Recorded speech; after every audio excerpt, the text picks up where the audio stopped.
l'expérience de Reynolds. Alors, l'expérience de Reynolds, ça consiste à quoi? Reynolds a fait l'expérience suivante. Il a pris un tube cylindrique. Ici, ce n'est pas un tube cylindrique, c'est un tube carré. Mais ça ne change pas grand-chose à l'affaire.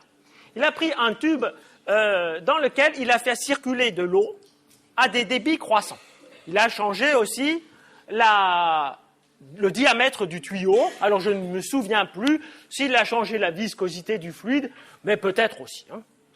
Et dans cet écoulement, il a introduit par une aiguille, qui n'était pas tout à fait comme ça, mais c'était un peu pareil, il a introduit un colorant. Donc le colorant, le voilà, dans ce tube. Donc je vais d'abord faire commencer à couler l'eau assez doucement. Et je vais injecter le colorant.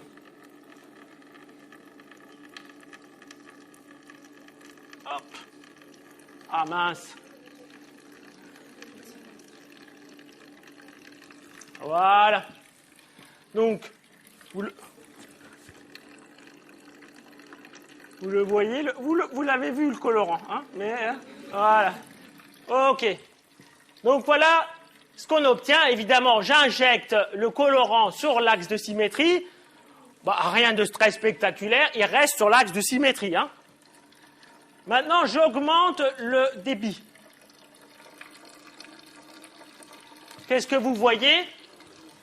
Vous voyez que le colorant, maintenant, ne reste plus sur l'axe de symétrie. Il oscille. Et si j'augmente encore le débit, alors faut que je... Eh bien, on voit que le colorant est dispersé très rapidement. Et par contre, si je reviens à un débit plus faible, là, il est carrément nul, non? Évidemment, j'ai de nouveau un écoulement où les couches de fluide glissent les unes sur les autres comme des lames. Le régime est laminaire. Alors là, la petite déviation que vous voyez, c'est parce que l'aiguille, elle est légèrement biseautée. Donc, il y a une déviation à cause. Mais si j'augmente le débit, hop, arrivé à un point donné, vous voyez, hop, il y a des perturbations.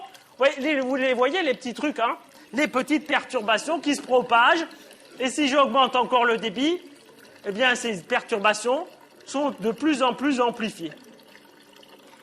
On est en écoulement turbulent.